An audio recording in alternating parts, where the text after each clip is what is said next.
And with all that said, friend of the network, friend of Michigan Wolverines Live, Daniel House. Some of you remember him from previous episodes. I asked him back. He did such a great job rowing the boat last time. He's back this time for us from Gophers Guru. Daniel, how's it been? How you doing? It's been great. How are you guys? Just ready for some college football this weekend. Should be a fun game. Absolutely. Hey, Yeah. Little brown jug. Yeah, we got to see who can claim the little brown jug this year. Looking forward to the matchup. It's always good going against PJ Fleck, seeing what he's got the boys doing.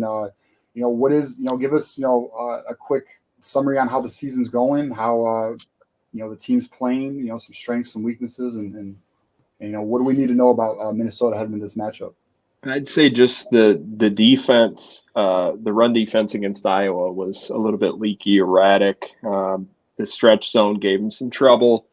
Just being able to maintain leverage, be in sound run fits and tackle well. They had some really good wrinkles in the second half, some crack blocks where the defensive back had to replace and just wasn't quite in the right spot. So I think the creative run game of Iowa, how they mixed things up, tweaked some things in the second half, gave Minnesota trouble. The first half, the offense showed some rhythm, a low red zone, scored 2 touchdowns, had a couple good designs there. This season, I'd say the offense has been a little bit different stylistically, just in terms of like quick game concepts, trying to get the ball out quick in the passing game as an extension of the rushing attack. I think people are more used to Minnesota being a run-heavy team, but they've been more quick game as a complement to the rushing attack to suit Max Brosmer, their new transfer quarterback.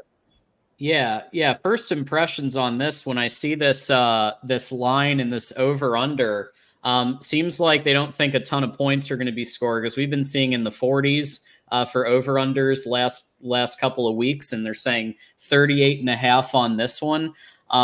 So what's your sense on that? Because I know that a couple of our fans are saying 9. That's pretty conservative in terms of they think it might actually be less than a 2 touchdown game, and that PJ Fleck and his team might keep it close.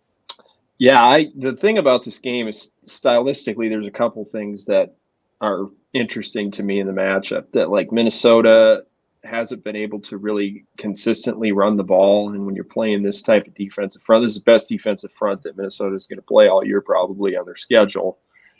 And you look at Graham and Kenneth Grant in there, just a wrecking ball tour in there. I mean, I just look at what Minnesota has struggled with. The right side of their offensive line, they've been sort of trying to figure out what to do there.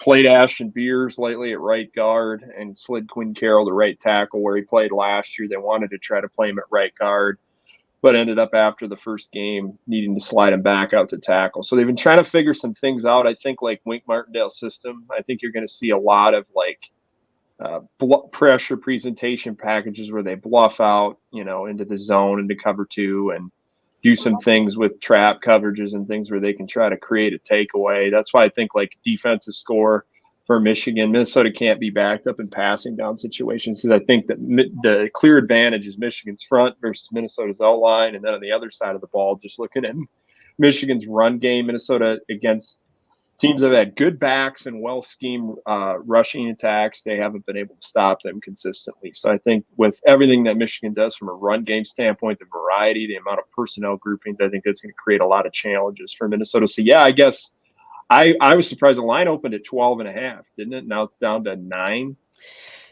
Yeah, it kind of went up. There was like 8.5 for a bit. But yeah, 9 is where it's at, and I'm wondering if it has something to do with this. Daniel. So, look, Matt, you guys have a quarterback. So Brosmer, I looked up these numbers here, and these numbers sound pretty good to us right now, because we're in kind of a struggle bus. I don't know if you heard when it comes to the quarterback position. And look, Brosmer, it's not a bad completion percentage. It's better than Caden McNamara in 21, I believe. Set 65.8 with 836 passing yards. So that's not too shabby to after a couple of games. What do you think Do you think that there's been a level up from when we were here last year when it comes to the quarterback position? Do you think PJ found a guy that can get it done? Most certainly a level up just in the processing side of it, being able to get the ball out through the progression down to the check down. That's been one of the takeaways as far as being able to involve the backs in the passing game. So that's something to watch for in this game, that Minnesota definitely will exercise the check down if it's available, just to stay on schedule offensively. You look at Brosmer at New Hampshire, the quick game was a huge part of what he did. So being able to have those quick game concepts to get, 5 yards on first down, get yourself in a manageable second down situation, and then really the playbook opens up. You can be a little more aggressive in spots. But, I think that Brosmer has fit in really nicely with what they want to do offensively. I don't think they were really able to do the full system that they wanted to last year. Now with Brosmer's experience level, how he's fit in, his accuracy, his processing, I think that's been the takeaway. I think the second half is a little bit more, couple misses here, there, getting knocked off spot just because of the pressure in the pocket. I think that that's going to be the thing to watch here. Michigan changing the coverage picture. How does he respond to that? Michigan probably will follow a lot of the same blueprint that North Carolina did schematically. That would be my takeaway. So what do you think about Minnesota? I don't know if you remember, we got Minnesota Dave, who's a big fan of the show, but also a big fan of the Minnesota Golden Gophers, dropping a 20 here, talking about the offensive line. So Minnesota's problems are with the offensive line. Why did they keep on changing players in between plays?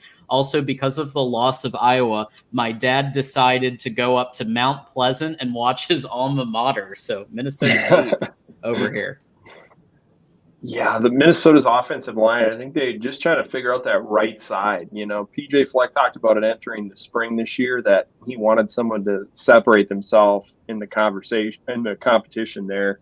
And Quinn Carroll started out at right tackle early in his career, then kicks inside to right guard this spring, gets reps there.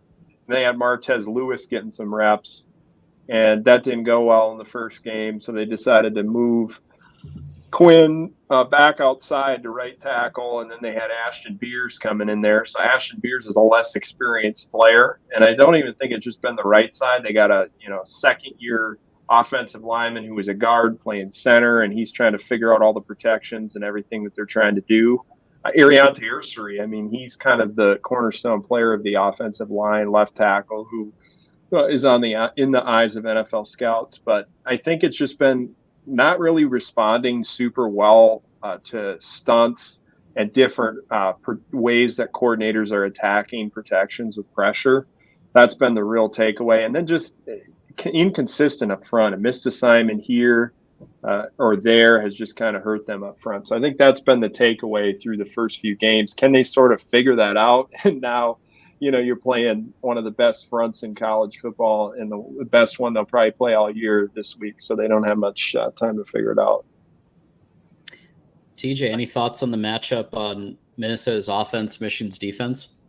Well, first I want to say, if anyone in our community wants to get some questions here for our guest here, Daniel House, give us a super chat. We'll make sure he is able to answer those for you guys. But, the question I have is, what do you think is the biggest matchup for Minnesota right now? Against, what do they need to do to succeed in terms of matchup? What matchup do they need to win to get the victory on Saturday? I think it's the same thing that we were just talking about, offensive line play. Just being able to be consistent and run the ball a little bit better. That's not going to be an easy task. You look at how Michigan's defended the run just from an advanced metric standpoint, what they've been able to do there. Teams are getting into passing down situations. Just been, here and there, some explosives that they've given up, some coverage breakdowns here or there. I think Minnesota is going to really try to get the ball out on the perimeter here. Take what the defense is giving them in terms of just settling into zones. I think I'm curious to see what Wink Martindale's game plan is here. Is it more, man coverage to try to force Minnesota's receivers to get separation? I think that that's something that you might see a lot, especially in the passing down situations where they can really send pressure and try to attack what Minnesota is doing up front. So I'd say that pass protection is the big deal, and then just being able to stay on schedule offensively. That's the key, because you don't want to get backed up against this defensive front, because I think that's where Minnesota struggles the most, is when they are backed up and then that front can just tee off. Yeah, no, that's very fair. And obviously trench play, needs to be on point. And, you did see an example that Texas showed of like when trench plays on point, you can do a real number. And obviously, that's unfair to say, to compare you to Texas, right? But that's they did lay the blueprint on, if to a lesser extent Minnesota can really hold up or do its best to hold up, then it could be a long one. But kind of going to the other matchup here, Minnesota's defense against Michigan's run game specifically, because what's passing. So Stephen with the 5 here. We'll open it up with Stephen's super chat. I still think they should play Mullings and Don in the backfield together. Go blue. Go blue, Stephen, and thanks for the super chat. So so Daniel, I guess from that what do you think about that matchup? Because I feel like you might have a little bit going there from perspective of the one dimensionality of Michigan's offense. Yeah, I'm fascinated to see what type of run game wrinkles do they put in, because that's what you always notice about Michigan, just studying them all the way through up to this game. And even, dating back to last year, just how well built that scheme is. They're introducing concepts at the beginning of the game and then just building off of making one subtle tweak. You've got the pulling actions, you've got the crack toss, you got the counters, you got the quarterback power, the quarterback counter, all the stuff that they can do to put pressure on the defense from an identification standpoint, motions and shifts and big personnel groupings with the 6-0 line. I think that's something that Michigan might deploy in this game. A lot of that 6-0 line, late shifts, trying to change strength, get Minnesota in some spots where they have to count for additional gaps, try to get Minnesota's corners and safeties actively involved in the run fits, because I think that was kind of the takeaway from the last game, is Minnesota was exploited. Their corners and safeties were exploited. And then the second level was some eye discipline stuff. So if I was implementing a scheme for this game, there'd be a lot of misdirection, a lot of motion and shifts, lots of personnel grouping variety. And I think all of those things have been shown by Michigan over the course of time. So I think Minnesota defensively is going to try to load the box and say, all right, receivers make the plays on the outside and Orji make the throws that are available. I think that's probably going to be the game plan, to try to neutralize that run game. So looking at the stats here and sticking to Minnesota's defense, you guys are averaging less than 100 yards a game right now through the air. You're only averaging 12.5 points a game, giving up only 12.5 points a game. What do you think is going to be the key to shutting down Michigan's 32 yards of passing a game right now? Well, I'd say it's just tiling up the right looks at the right time. I mean, Minnesota, the biggest difference with Minnesota's defense this year, Joe Rossi left, the defensive coordinator, and went to Michigan State, and they've definitely been a little bit more aggressive from a pressure standpoint, whether that's blitz pressure, whether that's simulated pressure, where they're dropping an edge in exchange for a second or third level defender. And I think that's something that you're going to see a little bit of from Minnesota over the course of the game. But Minnesota's defensive backs have been pretty physical. The storyline to watch is Justin Wally, starting corner, didn't play last game. They had Zaquan Bryant getting some reps in there, transfer Jayante McMillan from TCU, and it didn't go as well with Justin Wally out. I mean, I thought there were some flashes from Zaquan, but they definitely tried to target that cornerback room, not just through the air, but in the run game as well, trying to get those guys exploited just to create space and force them to be actively involved in the run game. So that's something to watch. Does Justin Wally play? And I think, like I say, Minnesota is going to try to stack the box, stop the run, and force Michigan into some situations where they have to pass, because you have to be really good on first and second down as a defense, because I think that opens up more possibilities. So with all that said, And that I ask this of everybody, and I ask it seriously, because in football anything can happen at any time. The ball's shaped funny. We all know that. We've had games go the other way all the time in history. What do you think Minnesota needs to do to win the ball game? I think it all comes down to being able to be efficient on first and second down offensively. If they're back behind the sticks, that's when the pass rush is going to take over. And so I think it's going to come down to feeling out what type of scheme you're going to get early in the game from Wink Martindale. I think that this poses a huge, huge challenge. Minnesota's offensive line has to be really, really good in pass protection. You're going to get a lot of mixed looks.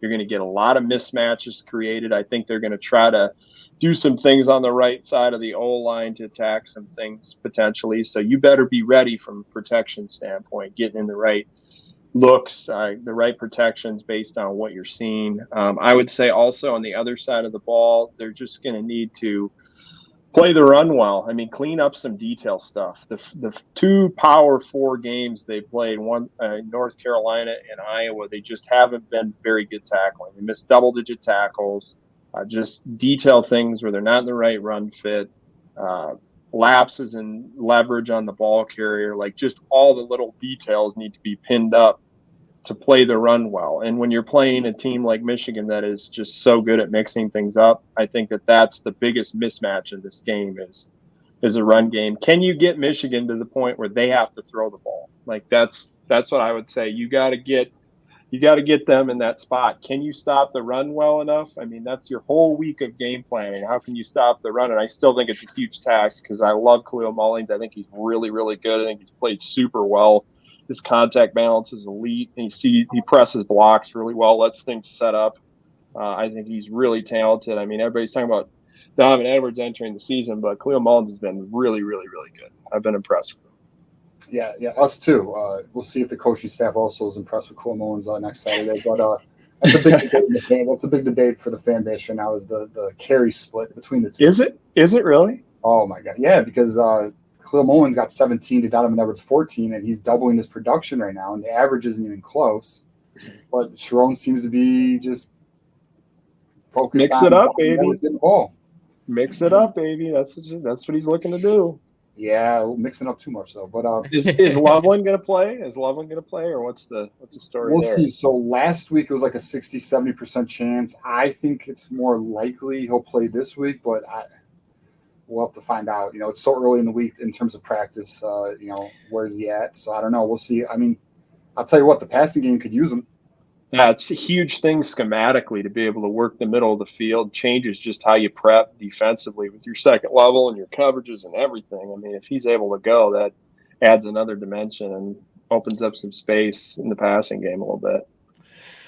Yeah, I think they might put him on it's possible, depending on how the game goes, that they put him on a snap count. I think he'll play, but I don't know if he's going to be out there consistently every drive, every down. Like, they're gonna rotate him out with Marlon Klein, with friend of the program, or that was one of my first interviews, Zach Marshall, Hogan Hansen. Zach is more blocking right now because he's kind of got one arm casted there, so he's more focused on blocking. But Hogan Hansen's been receiving, and actually one of Alex Orji's passing touchdowns was Hogan Hansen. So I could see them rotating Klein and Hansen in, so that Loveland can get a rest and really heal up as well. So I think it might be game dependent on how it goes, but that's my take. And then we get to Hold on. Oh, sorry. I got my keys. So my 3 keys of the game is Michigan's got control of the trenches, offensively and defensively, just like they did with USC. I feel like Michigan will win a lot of games just doing that alone, like we did yesterday. Yep. That is the last game. That is our blueprint. Win the turnover battle, because one way for Minnesota to, I think, pull off an upset here would be to win the turnover battle, especially against. We'll see what our offense is or isn't with Alex Orji. We'll learn a lot Saturday against Minnesota, what Alex Orji is more capable of doing. We'll find out with a larger sample size. Mm-hmm. And then my last thing is generate pressure, right? So if we look at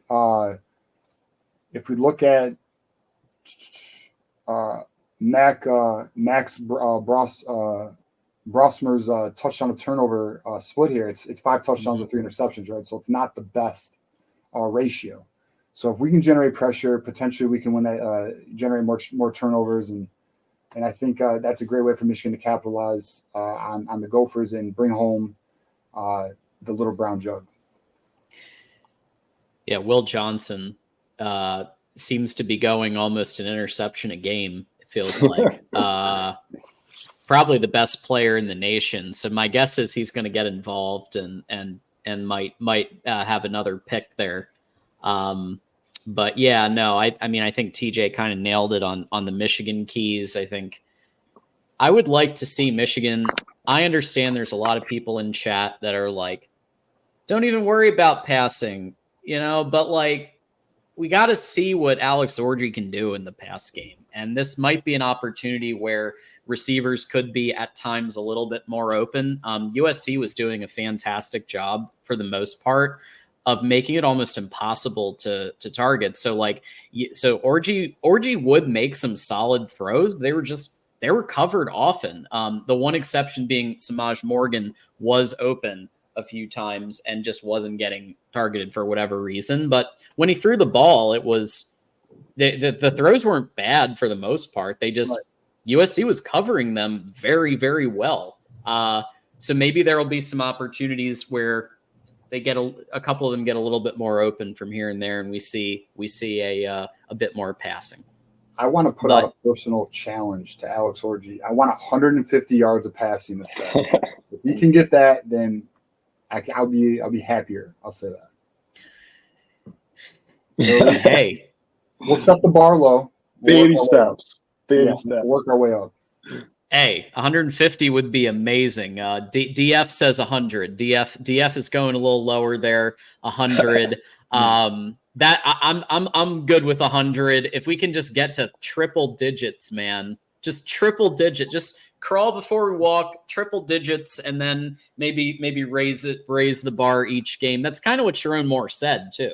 Sharon Moore said we're going to add more each game, and that is a little bit worrying, like we talked about from practice. Like, well, shouldn't he be passing all the time with the number 2 receivers? Like when Davis Warren was the starter. Well, I mean, what was he doing all fall camp? What are you doing all spring ball? I don't know. Must not. I don't know what they're doing, man. Yeah.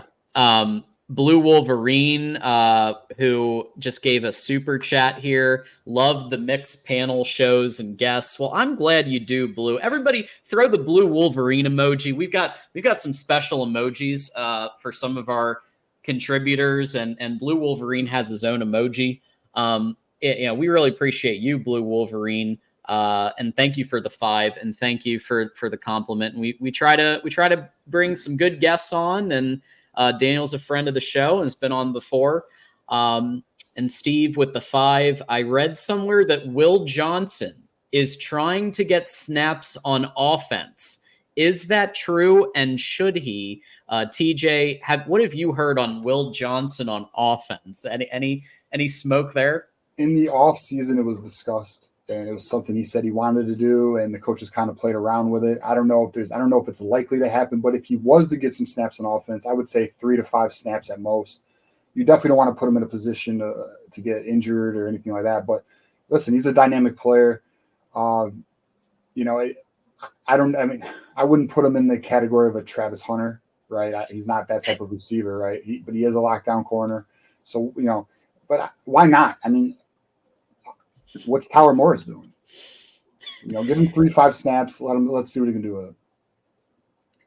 I have a theory. I don't have any inside intel on this piece, but I have a theory that they're saving something for Ohio.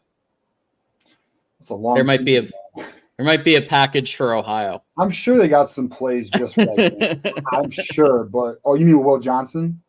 Yeah, for Will Johnson to play on offense. Maybe. Watch him unleash Donovan Edwards correctly against Ohio State just to win the game.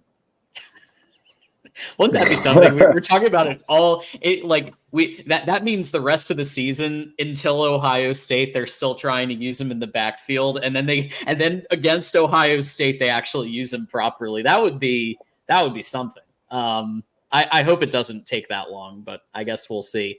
Yeah. Okay. Any other takeaways or keys, TJ, or we can get to predictions? Those are the three. Let's go. Roger that. Okay, we get to the fun part of predicting what we think is going to happen. We always start with the guest. Daniel, what do you think is going to happen in this game? Who you got? What's your prediction?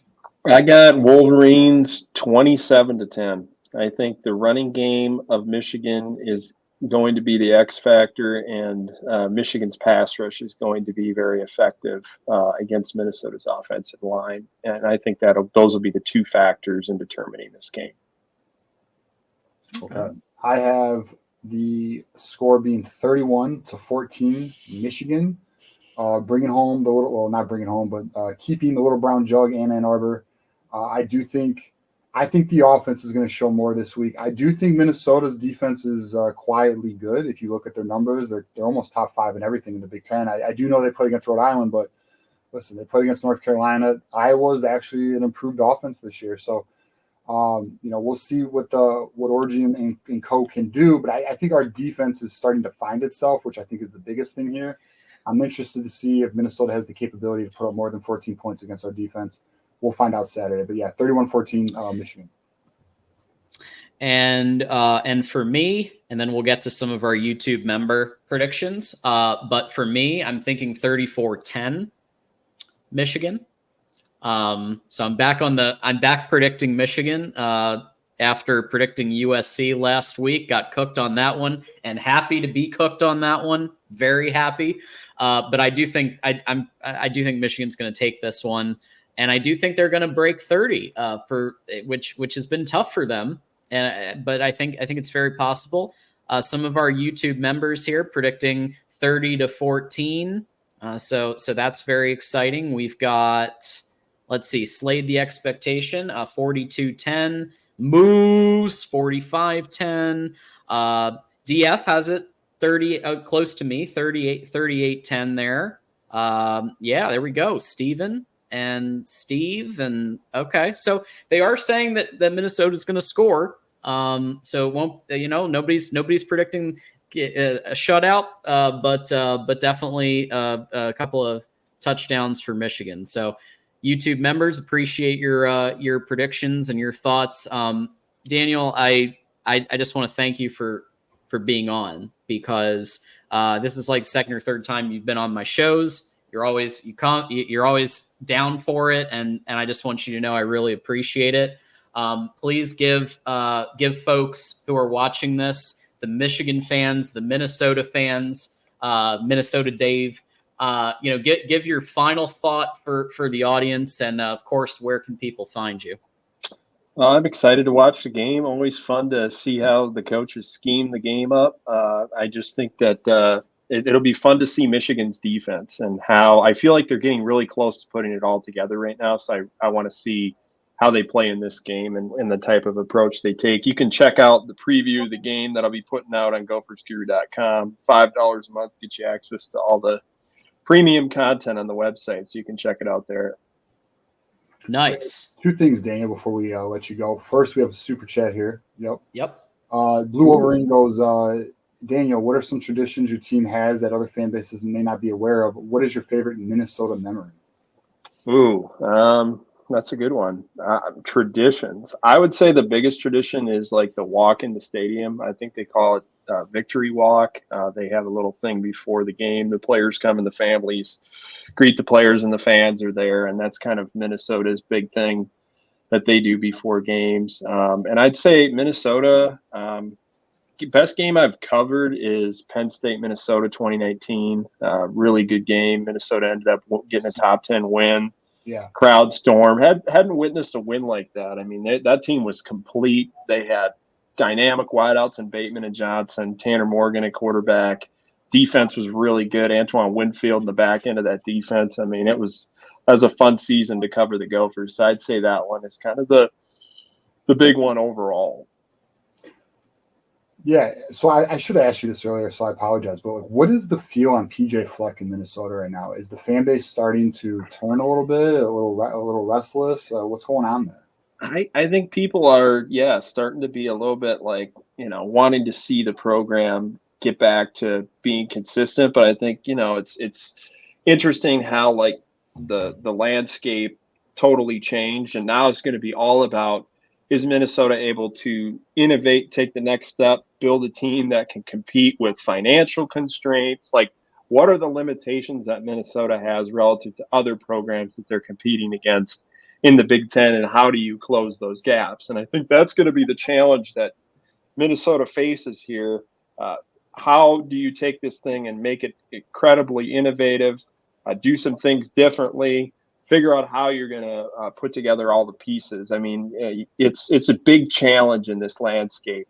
Being a program like Minnesota, you have to find the ways to gain an edge, and I think there are ways to do it, but we'll see how it all shakes out. I mean, Minnesota fans, they don't like losing to Iowa. They're definitely bitter about losing to Iowa, especially after winning last year and now not being able to do it this year. But we'll see how the rest of the season goes. A long season ahead, so we'll see how it shakes out. Just to follow up real quick, would you say the seat is warm or hot?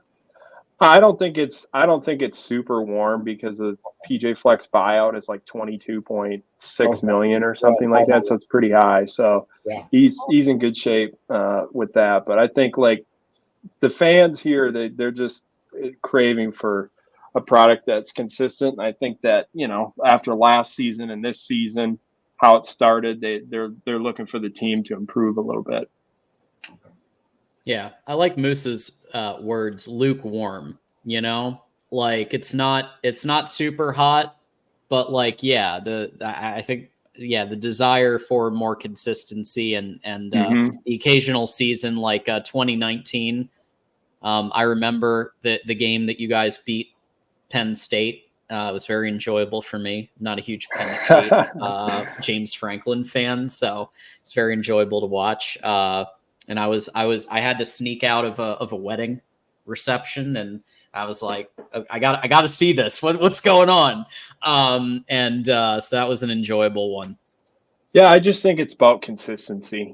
They've shown the flashes over the years here, and it's like now, as the game has changed and the landscape has changed, how do you adapt to, fit that? And I think that's going to be the biggest challenge for Minnesota and PJ Fleck moving forward, is how they handle it.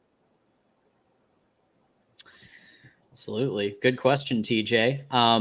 And yeah, so I'm excited to watch the game and to see kind of how things go, and hopefully the brown jug can stay in Ann Arbor. So with all that said, though, Daniel, always appreciate you being on, man, and you're welcome anytime. So thanks for coming by.